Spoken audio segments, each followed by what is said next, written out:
I'm bored and I haven't made a video in a while. So I'm just gonna show you guys all the metal I have for putting in my propane melting furnace.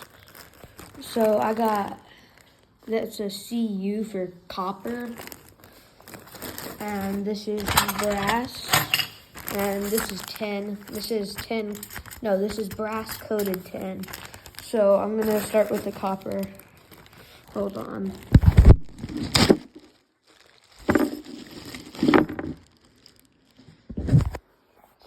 Alrighty, here we go.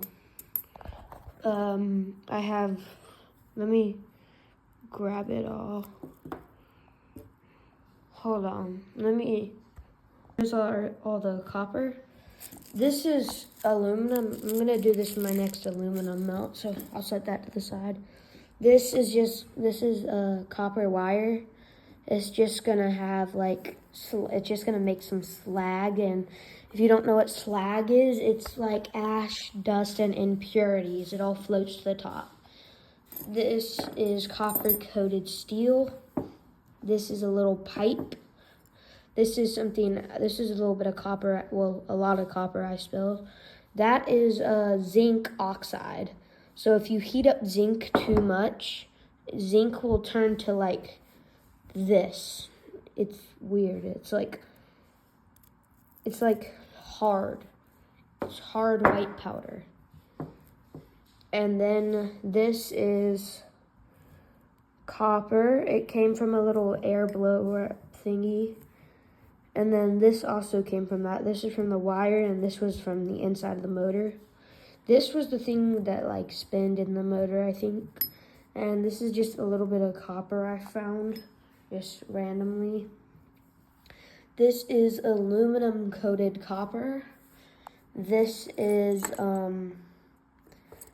just random copper, like slag and stuff, because if you scoop slag, sometimes it can take up a little bit of whatever metal you are melting with it. And I just found these pennies sitting on the table, so they're mine now. I'm not melting them. Now let me get to I'll do the tin. So it like kind of looks silver, but oh no, it does look like brass, but this is brass coated tin, and tin's melting point is actually really low.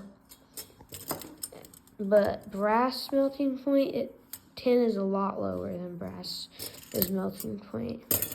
So yeah, I went to Goodwill looking for brass and stuff because I want to make brass bars because they look like gold. And yeah, I found these and I'm like, well, brass isn't that easy to bend. Like, these are really easy to bend. Hold on.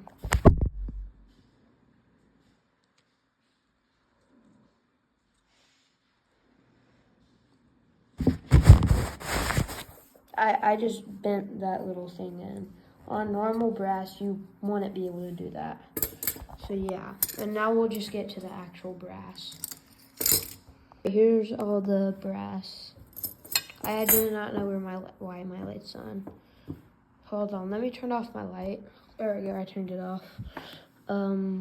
That's just a brass screw. A little brass thing right there. That's a brass nail. I have multiple brass nails because I got these at Goodwill. They're house numbers, so. And then brass coated steel. Let me just grab all this little stuff. This is from a airsoft gun handle that I had. Airsoft gun broke, and I put that down with my second aluminum melt is whenever I melted all the aluminum on that gun. So then I just had that. So yeah, more of that steel coat, brass, sorry. Just random little bits.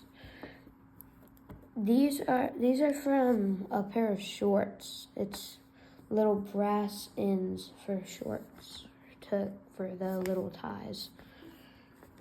And then this is another one of those little emblems on the handle. This is from the magazine of that gun. It was a CO2 powered airsoft gun. That's a random piece of brass. And then there's another nail.